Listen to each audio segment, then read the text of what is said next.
Hello लोगोफोर आंनि बे बड स्मार्ट टेक्नोलॉजी चेनेलाव नोंथांमोनखौ बयखौबो बरायबाय।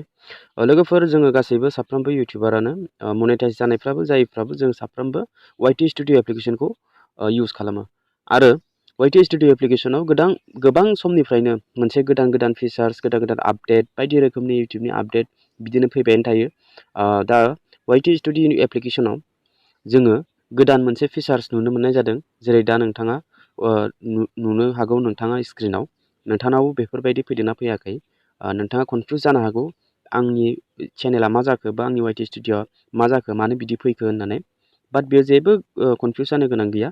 बेयो जोंहा आपडेट हरखादों गोदान बिदिनो मोनसे फिचार्स माने हरबाय थाखायो। गोबांनावनो बेफोरबायदि फिचार्सआ श' जादों आरो गोबांनावनो जायाखै। आरो जाय बिथांमोना बे चेनेला आंना मनेटाइज जानाय बेहाय रोखा नुनो मोनजोबो गासिखौबो सिगांनि बायदि बेयाव माने ओरै क्लिक खालामलायनानै बेफोरबायदि नायनो गोनां एनालिटिक्सखौ नायनो गोनां गैला। आरो जाय बिथांमोना मनेटाइज जायाखै चेनेला बिथांमोना बेफोरबायदि श' जानाय नङा। बे मनेटाइज जानायनि थाखायल'। आरो मनेटाइज जायैनि चेनेलाव जुदि बेफोरबायदि आपडेटआ सौहैदों बेफोरबायदि फिचार्सआ सौहैदों अब्ला माबायदि श' जागोन बेखौबो आं नोंथांमोननो खिन्थागोन। दा बेयाव दङ बेयाव टटेलि 1 मान्थनिल' 28 डेजनि।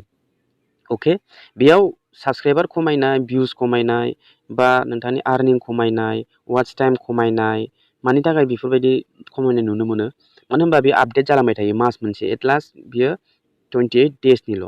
अके जेरै आङो हमनानै ला बे गासिबो बबेबा मोनसे बेयाव दङ भिउस वाच टाइम साबसक्राइबार्स आरो इस्टिमेटेड रेभिनिउ। अके अब्ला आङो भिउसावनो क्लिक खालामनोसै। भिउसावनो क्लिक खालामब्लाबो बैबायदि फिचार्सखौ नोंथाङा मोननो हायो। जेरै गोजौआव दं अभारभिउ कन्टेन्ट अडियेन्स रेभिनिउ।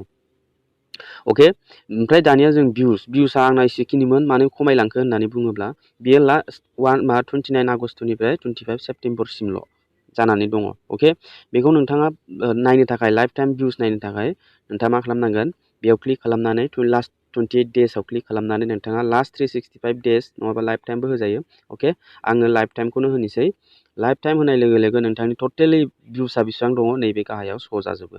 अके नैबे आंना गाहायाव नै 2648144 भिउस आंना दिनैसिम आंनियाव टटेल भिउसआ बेसेखिनि जानानै दं आरो बे भिउसआ बेयाव श' जागोन बेफोरबायदि चेक खालामोब्ला। अके बेनिखायनो जों गोबाङानो मा होनो कनफ्यूज जायो जे जोंनि भिउसआ बा साबसक्राइबारा मानि थाखाय खमायलांखो मानि थाखाय मा जालांखो बेफोरबायदि सानो। बाट बिदि खमायनायालाय आरो खमायनायनि जाहोनानो जाहैबाय आं सिगाङाव मोनसे भिडिअ बानायखादोंमोन जाय फेक साबसक्राइबार जाय माने जाय चेनेलाव एक्टिभ गैला बेफोरबायदिया आरो सोरबा बिदिनो आनसाबस्क्राइबबो खालामग्रा दङ बेफोरबायदि जायो आरोखि। बिनि थाखायनो जोङो बेफोरखौ टेनसन लानो गोनां गैया। आरो नैबे आपडेटआ सिगांनिफ्राय आं मोजांसिन मोनदों साबसिन मोनदों मानो होनबा बेयो डाइरेक्टलि बेयाव श' जाफैखादों लाइन गैला। दानिया जाय मनेटाइज जायाखै बे चेनेला आं बे चेनेलखौ लाबोनि। अके दानिया नोंथाङा नुनो हागोन जायनि चेनेला मनेटाइज जायाखै बे जायनि स्क्रिना बेफोरबायदि भिउस आरो वाच टाइमल' ओंखारगोन। अके जायनाव बेफोरबायदि आपडेट थांदों मनेटाइज जायनाव आरो जायनाव आपडेट थाङाखै बे सिगांनि बायदियानो फैगोन आरोखि। जेरैहाय आंनि नैबे चेनेला सिगांनि बेफोरबायदि दंमोन नालाय सोरनाबा दाबो दङ बेफोरबायदि आरो सोरनाबा आपडेटआ थांबाय। अके लोगोफोर बेफोरबायदि आंनाव बेयाव बे चेनेलाव बेफोरबायदि आपडेटआ फैयाखै। बेनिखायनो जाय बिथांमोना वाइटि स्टुडियोखौ आपडेट खालामना लायाखै आपडेट खालामना लाबानो जाबाय।